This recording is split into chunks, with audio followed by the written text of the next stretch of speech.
Corona కేసులు మళ్లీ పెరుగుతున్నాయని వార్తలుస్తున్నాయి. ఇదంతా చైనా చేస్తున్న కుట్ర? చైనా మరో కొత్త వైరస్ వ్యాపించేలా చేస్తోందా? ఈసారి కూడా కోట్లాది మంది చనిపోయే అవకాశముందా? అసలు ఏం జరుగుతుందో ఈ వీడియోలో తెలుసుకుందాం.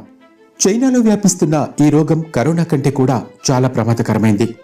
ప్రతిరోజు వేలాది మంది చనిపోతున్నారు. ఎంతో మంది హాస్పిటల్ పాలవుతూ ఉన్నారు. వాళ్ల ప్రాణాలు కాపాడడానికి డాక్టర్లు కూడా విపరీతంగా ప్రయత్నిస్తూ ఉన్నారు. కరోనా సమయంలో ఈ ప్రపంచం మొత్తం అల్లకల్లోలంగా మారిపోయిన విషయం మీకు గుర్తుండే ఉంటుంది. ఆ సమయంలో జనాలు చనిపోతే వాళ్లకు అంత్యక్రియలు చేయడానికి కూడా స్థలం దొరకలేదు. ఇప్పటికీ కూడా వందలాది మంది కరోనా వల్ల చనిపోతున్నారు. అయితే ఇప్పుడు చెప్పబోయే విషయం వింటే మీరు ఖచ్చితంగా షాక్ అవుతారు. ఎందుకంటే చైనాలో మరో కొత్త వైరస్ బయటపడింది. ఆ వైరస్ ఏంటి? దాని ప్రభావం జనాల మీద ఎలా ఉంది? ఆ వైరస్ కారణంగా ఎంతమంది చనిపోతున్నారు? మన భారతదేశంలో దాని ప్రభావం ఎలా ఉండబోతుంది? ఇటువంటి విషయాలన్నింటినీ గురించి ఈ వీడియోలో తెలుసుకుందాం. ఏదో ఒక రకంగా జనాలు కరోనా నుండి తప్పించుకున్నారు. కానీ చైనాలో జరుగుతున్న కొన్ని సంఘటనలు ఇప్పుడు ప్రపంచంలో దడ పుట్టిస్తున్నాయి. పరిస్థితి ఎంత అధ్వాన్నంగా మారిపోయిందంటే చైనాను చూసి అందరూ భయపడుతూ ఉన్నారు. చైనాలో ఉన్న హాస్పిటల్స్ రోగులతో నిండిపోయాయి.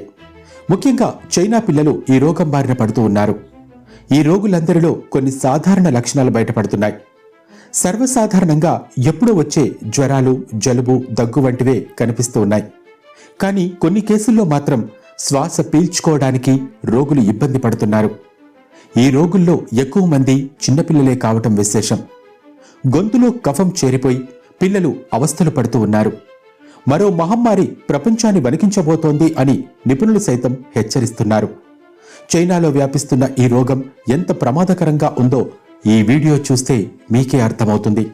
చైనా స్కూల్లో పిల్లలు హాస్పిటల్లో చదువుకుంటూ ఉండటం మనం ఇక్కడ చూడొచ్చు. దీన్ని వాళ్ళు తేలిగ్గా తీసుకుంటూ ఉన్నప్పటికీ పిల్లల్లో వ్యాపిస్తున్న ఈ రోగం చాలా ప్రమాదకరమైంది. కరోనాలాగే దీన్ని కూడా ఏదో చిన్న రోగం అనుకుంటూ నిర్లక్ష్యం చేస్తూ ఉన్నారు. ఇక్కడ మనం గమనించినట్లయితే ప్రతి పిల్లాడికి గ్లూకోజ్ ఎక్కిస్తూ ఉన్నారు. ప్రతి ఒక్కరూ మాస్క్ ధరించారు. చైనాలో పరిస్థితి చాలా దారుణంగా మారింది.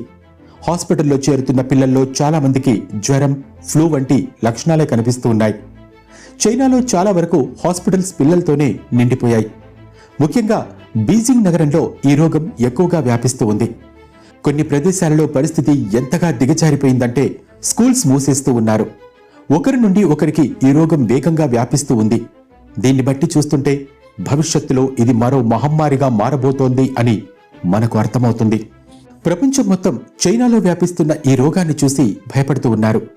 ఒకవేళ ఇలాంటి రోగాలు కరోనాలాగే వ్యాపించినట్లయితే మరోసారి ప్రపంచం మొత్తం తలకిందులవుతుంది.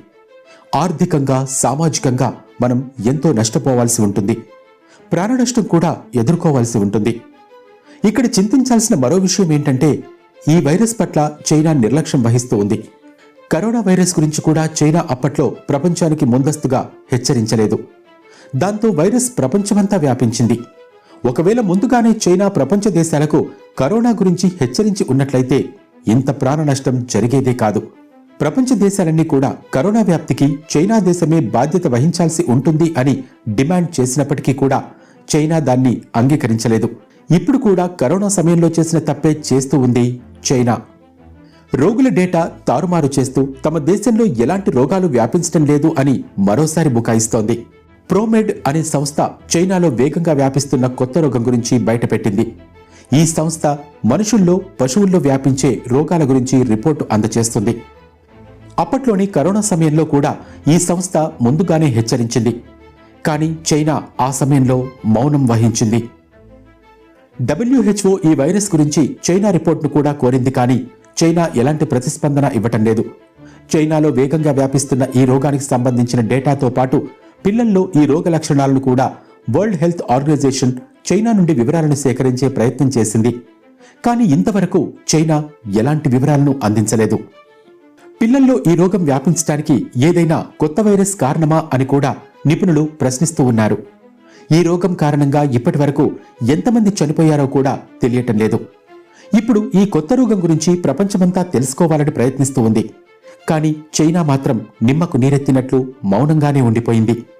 ప్రపంచాన్ని ముందుగానే హెచ్చరించాల్సిన చైనా ప్రపంచం వల్లకాడు అవుతూ ఉంటే ప్రేక్షక పాత్ర వహించడానికే సిద్ధమైంది. ఎందుకంటే ఈ రోగం చైనాలో అత్యంత వేగంగా వ్యాపిస్తూ ఉంది. ఇదే కొనసాగితే మరోసారి కరోనా సమయంలో ఎదుర్కొన్న పరిస్థితిని మనమందరం ఎదుర్కోవాల్సి ఉంటుంది. 2020లో కరోనా ఉగ్రరూపం దాల్చినప్పుడు పరిస్థితి ఎలా ఉండేదో మీకు ప్రత్యేకంగా చెప్పక్కర్లేదు. మహమ్మారి వ్యాపించినప్పుడు ఈ ప్రపంచం బీభత్సమైన చావులను చవిచూడాల్సి ఉంటుంది. ఒకేసారి వేలాది లక్షలాది మంది జనాలు చనిపోతూ ఉంటే, మనందరం మన స్నేహితులను బంధువులను కోల్పోతూ ఉంటే ఎంత బాధాకరమో కదా. 2020లో జరిగిందే మరోసారి రిపీట్ అవుతుందేమోనని ప్రపంచం వణికిపోతూ ఉంది. చైనా చేస్తున్న ఈ ఆగడాలకు చెక్ పెడితే కానీ ప్రపంచం ప్రశాంతంగా ఉండలేదు. కరోనా కంటే అత్యంత ప్రమాదకరమైన మహమ్మారి త్వరలో వ్యాపించబోతోంది అని నిపుణులు హెచ్చరిస్తూ ఉన్నారు. మనలో ప్రతి ఒక్కరికి జీవించాలని ఆశ ఉంటుంది. చావు అన్నింటికంటే పెద్ద శాపం. ముఖ్యంగా రోగాల పాలై చనిపోవడం కంటే నరకం ఇంకేమీ ఉండదు. కేవలం ఈ కరోనా వల్ల ఎన్నో కుటుంబాలు రోడ్డున పడ్డాయి. మరోసారి చైనా మూలంగా అదే పరిస్థితి ఎదురవుతుందేమోనని ప్రపంచవ్యాప్తంగా ఆందోళన పెరిగిపోయింది. దీనంతటికీ కారణమైన చైనా గురించి మీ అభిప్రాయమేంటో కింద కామెంట్ సెక్షన్లో తెలియచేయండి. ఫ్రెండ్స్, ఈ వీడియో మీకు నచ్చిందని ఆశిస్తున్నాం. నచ్చితే వీడియోకి ఒక లైక్ చేసి పక్కనే ఉన్న బెల్ని యాక్టివేట్ చేసుకోవడం మాత్రం మర్చిపోవద్దు. ఇంకా ఇలాంటి ఇంట్రెస్టింగ్ వీడియోస్ చూడాలనుకునే వాళ్ళు మా ఛానల్ని సబ్స్క్రైబ్ చేసుకోండి. Thanks for watching.